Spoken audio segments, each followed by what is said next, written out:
2025 വിദ്യാഭ്യാസത്തിൻ്റെ നക്ഷത്രമായ 4, അതായത് 4 വരുന്നത് ഏതൊരു വീടിൻ്റെയും പടിഞ്ഞാറ് വശത്താണ്. അതായത് ഇപ്പോൾ ഈ വർഷം 2024 പടിഞ്ഞാറ് വശത്ത് കിടക്കാൻ പാടില്ല, പടിഞ്ഞാറ് വശത്ത് റൂമുള്ളവരോട് നിന്ന് മാറണം എന്ന് പറഞ്ഞെങ്കിൽ 2025 ഫെബ്രുവരി 4 തൊട്ട് പഠിക്കുന്ന കുട്ടികൾ ഈ റൂമിലേക്ക് എത്തുകയാണെങ്കിൽ നിങ്ങൾക്ക് വിദ്യാഭ്യാസപരമായിട്ട് ഈ ഒരു വർഷം ഒരുപാട് നേട്ടങ്ങൾ ഉണ്ടാക്കാൻ പറ്റിയൊരു വർഷമാണ്. അതായത് ഏതൊരു വീടിൻ്റെയും വെസ്റ്റ് ഭാഗത്ത് ഈ വർഷം വരുന്ന നക്ഷത്രം എന്ന് പറയുന്നത് 4 ആണ്. ഇത് വിദ്യാഭ്യാസത്തിൻ്റെ സ്റ്റാറായിട്ട് ഫെങ്ഷുവിൽ കണക്കാക്കുന്നുണ്ട്. അപ്പോൾ ഇപ്പോൾ പലരും ചോദിക്കുന്നുണ്ട്, സാറേ എവിടെ ഇരുന്ന് പഠിക്കട്ടെ എന്നൊക്കെ ചോദിച്ചു കഴിഞ്ഞാൽ 2025 എവിടെ ഇരുന്ന് പഠിക്കണം? പടിഞ്ഞാറ് ഭാഗത്തുള്ള റൂമിൽ ഇരുന്ന് പഠിക്കാൻ ഫെങ്ഷു പ്രകാരം നല്ലതാണ്. അതേപോലെ തന്നെ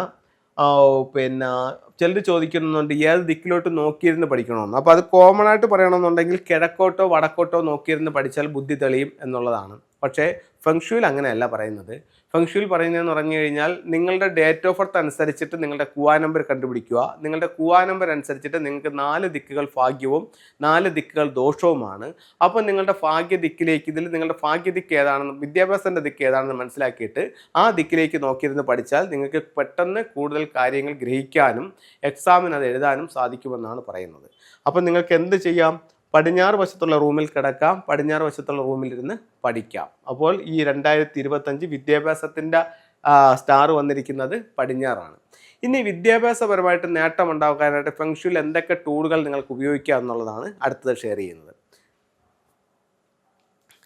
ഇതൊരു ഡ്രാഗൺ ഗേറ്റാണ്.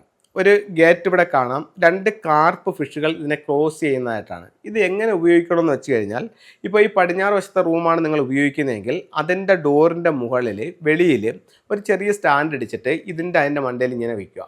അപ്പോൾ നിങ്ങൾ ഓരോ തവണ റൂമിൽ കയറുമ്പോഴും ഇറങ്ങുമ്പോഴും നിങ്ങളിലേക്ക് കൂടുതൽ കാര്യങ്ങൾ മനസ്സിലാക്കാനും പരീക്ഷയുടെ കടമ്പകൾ ചാടിക്കടക്കാനുള്ളൊരു എനർജി നിങ്ങളിലേക്ക് കൊണ്ടുവരുമെന്ന് ഫെങ്ഷുവിൽ പറയുന്നുണ്ട്. അപ്പോൾ ഈ ഒരു ടൂൾ ഉപയോഗിക്കാം. അടുത്തത്, ഇതൊരു ക്രിസ്റ്റൽ ഗ്ലോബാണ്. ഇത് നിങ്ങൾ പഠിക്കുന്ന സ്റ്റഡി ടേബിളിൻ്റെ വടക്ക് കിഴക്ക് ഭാഗത്ത് വയ്ക്കുന്നതും വിദ്യാഭ്യാസപരമായിട്ട് അഭിവൃദ്ധി ഉണ്ടാവാൻ നല്ലൊരു ടൂളായിട്ട് ഫെങ്ഷുവിൽ കണക്കാക്കുന്നു.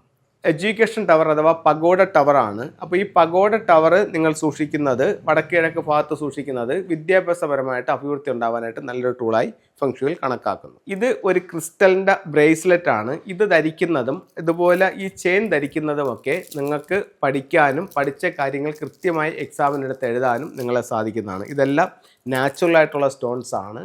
അപ്പോൾ ഇത്തരത്തിലുള്ള ഓരോ ടൂളുകളും നിങ്ങളുടെ ജീവിതത്തിലേക്ക് വലിയ പ്രയോജനങ്ങൾ കൊണ്ടുതരാനായിട്ട് സാധിക്കുന്നതാണ്. അപ്പോൾ നമുക്ക് കിട്ടാതെ പോകുന്ന സൗഭാഗ്യങ്ങളെ പിടിച്ചെടുക്കാനും അത് വലിച്ചെടുക്കാനും നേടിയെടുക്കാനുമൊക്കെ നമുക്ക് ഇത്തരത്തിലുള്ള ടൂളുകൾ പ്രയോജനപ്പെടും. അപ്പോൾ എല്ലാവർക്കും എല്ലാ ഐശ്വര്യങ്ങളുമുള്ള വിദ്യാഭ്യാസപരമായിട്ട് ഒരുപാട് നേട്ടങ്ങളുള്ള ഒരു വർഷമായി 2025 ഭവിക്കട്ടെ എന്ന് പ്രാർത്ഥിച്ചുകൊണ്ട് നിർത്തുന്നു. നന്ദി, നമസ്കാരം.